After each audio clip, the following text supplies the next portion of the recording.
नमस्कार. श्री स्वामी समर्थ सगळ्यांना. आपलं सगळ्यांचं माझ्या चॅनलमध्ये पुन्हा एकदा स्वागत आहे. तर आजच्या व्हिडिओच्या निमित्ताने आपण जी माहिती जाणून घेणार आहोत, ती एकादशी निमित्त असणार आहे. कारण उद्या 15 मार्च 2026 रोजी वार आहे रविवार आणि या दिवशी आहे पापमोचनी एकादशी. या एकादशीला आपल्याला कोणत्या सेवा करायच्या आहेत, कोणते उपाय करायचे आहेत, तेच आपण आजच्या व्हिडिओमध्ये जाणून घेणार आहोत. ज्यामुळे भगवान विष्णूंची कृपा आपल्यावरती होण्यासाठी मदत मिळणार आहे. एकादशी ही तिथी भगवान विष्णूंना समर्पित आहे आणि पापमोचनी एकादशीचं व्रत केल्याने आपल्या हातून जे काही कळत नकळत पापं घडलेली आहेत किंवा मग मागच्या जन्मीची जी कोणती पापं आहेत त्यातून मुक्तता आपल्याला मिळत असते. या व्यतिरिक्त या एकादशीचं व्रत केल्याने मृत्यूनंतर आपल्याला वैकुंठाची प्राप्ती होत असते अशी मान्यता आहे. त्यामुळे या एकादशीचं व्रत आवर्जून करावं. पण काही कारणास्तव जर व्रत करणं शक्य नसेल तर कमीत कमी आपण सेवा तरी करायच्याच आहेत.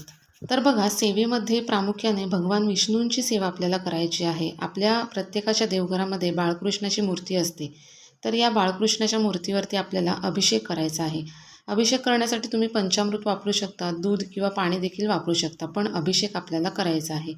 आणि याशिवाय आपल्याला ओम नमो भगवते वासुदेवाय या मंत्राची एकमाळ जप देखील करायची आहे. आपण देवघराच्या ठिकाणी देखील करू शकतो किंवा मग तुळशी मातेसमोर बसून देखील आपण हा मंत्र म्हटला तरी देखील त्याचं द्विगुणित असं फळ आपल्याला मिळणार आहे. या व्यतिरिक्त बघा, माता लक्ष्मींची देखील सेवा केली जाते. कारण जिथे भगवान विष्णू असतात तिथे माता लक्ष्मी देखील असतात आणि या दोघांची एकत्र सेवा जिथे केली जाते त्या घरातील संसार सुखाचा होत असतो. त्यामुळे माता लक्ष्मींसाठी आपण श्रीसूक्ताचं पठण करू शकतो. याशिवाय व्यंकटेश स्तोत्राचं पठण आपण भगवान विष्णूंसाठी करू शकतो. या व्यतिरिक्त बघा, सर्वात प्रभावी सेवा म्हणजे विष्णू सहस्त्रनाम. विष्णू सहस्त्रनामांचं देखील आपण दिवसभरात कधीही पठण करू शकतो. याने देखील विविध प्रकारच्या पापांपासून मुक्ती मिळत असते. याशिवाय आपली नोकरी, व्यवसाय यामध्ये देखील वृद्धी होण्यासाठी आपल्याला मदत मिळत असते. तर बघा, यातील सेवा ज्या तुम्हाला शक्य होणार आहेत त्या तुम्ही करायच्या आहेत. या व्यतिरिक्त बघा, उपाय आपल्याला कोणते करायचे आहेत. तर आपल्याला सकाळी एका ठिकाणी दिवा लावायचा आहे. तो कुठे लावायचा आहे तर बघा, सकाळी उद्या लवकर उठायचं आहे आणि अंघोळ वगैरे झाल्यानंतर आपल्या मुख्य दरवाजावरती आपल्याला दिवा लावायचा आहे.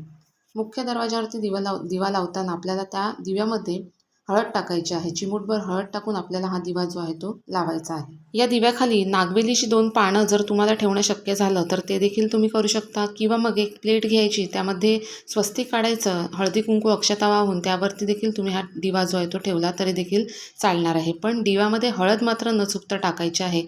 अशा प्रकारचा एक दिवा सकाळी सकाळी आपल्याला मुख्य दरवाजावरती लावायचा आहे. या व्यतिरिक्त बघा, आपल्या कामांमध्ये सातत्याने अडथळे निर्माण होत असतात आणि त्याचं मुख्य कारण म्हणजे पितृदोष. आणि या पितृदोषामुळे म्हणावं तसं यश आपल्याला प्राप्त होत नाही. तर या पितरांसाठी देखील आपल्याला पिंपळाच्या झाडाखाली एक दिवा लावायचा आहे. तो तुम्ही सकाळी लावू शकता किंवा मग दिवसभरामध्ये तुम्हाला जेव्हा शक्य होणार आहे तेव्हा तुम्ही लावू शकता. पण पिंपळाच्या झाडाखाली एक कणकेचा दिवा आपल्याला लावायचा आहे. तुमच्याकडे जर पणती असेल तर त्या पणतीमध्ये देखील तुम्ही दिवा लावलात तरी देखील चालणार आहे. पण अशा प्रकारचा एक दिवा आपल्याला पिंपळाच्या झाडाखाली लावायचा आहे आणि 11 वेळेला ओम पितृदेवताय नमः हा मंत्र म्हणायचा आहे आणि भगवान विष्णूंकडे पितरांना शांती लाभावी यासाठी प्रार्थना करायची आहे आणि पिंपळाच्या झाडाला प्रदक्षिणा देखील घालायच्या आहेत. अशा पद्धतीने पितरांसाठीची छोटी सेवा आपल्याला उद्या करायची आहे. याने देखील पितृदोषापासून मुक्तता मिळण्यासाठी आपल्याला मदत मिळत असते. या व्यतिरिक्त बघा, तुळशी मातेच्या सेवेला देखील उद्या अतिशय महत्त्व आहे. त्यामुळे उद्या आपल्याला तुळशी मातेजवळ एक शुद्ध तुपाचा किंवा तेलाचा दिवा लावायचा आहे आणि हा दिवा आपल्याला सकाळ संध्याकाळ दोन्ही वेळेस लावायचा आहे. आता हा दिवा तर आपल्याला लावायचाच आहे, पण एकादशीच्या दिवशी तुळशी मातेला आपण जल अर्पण करत नाही हे आवर्जून लक्षात घ्या. कारण एकादशीच्या दिवशी तुळशी मातेचा निर्जला उपवास असतो.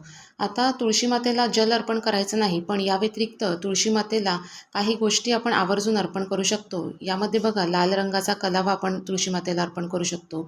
सौभाग्याची एखादी वस्तू जसं की हिरव्या बांगड्या आहेत, एखादी लाल रंगाची चुनरी, अशा वस्तू आपण तुळशी मातेला अर्पण करू शकतो. फक्त त्या अर्पण करत असताना तुळशी मातेला स्पर्श आपल्याला करायचा नाही, दुरूनच या गोष्टी आपल्याला करायच्या आहेत आणि तुळशी मातेला आपल्या घराच्या सुख समृद्धीसाठी प्रार्थना करायची आहे. अशा पद्धतीने तुळशी मातेची जेव्हा आपण सेवा करतो तेव्हा माता लक्ष्मी आणि भगवान विष्णू दोघेही आपल्या घरामध्ये प्रवेश करत असतात आणि त्यांचा आशीर्वाद आपल्या कुटुंबावरती सातत्याने राहत असतो. तर असे हे महत्त्वाचे उपाय आणि सेवा आपल्याला उद्या पापमोचनी एकादशीच्या दिवशी करायचे आहेत, जेणेकरून माता लक्ष्मी आणि श्रीहरी विष्णू यांचा आशीर्वाद आपल्यावरती सदैव राहील. व्हिडिओतली माहिती जर आपल्याला आवडली असेल तर व्हिडिओला लाईक करा आणि अशाच माहितीपूर्ण व्हिडिओसाठी चॅनलला सबस्क्राईब देखील करा. धन्यवाद.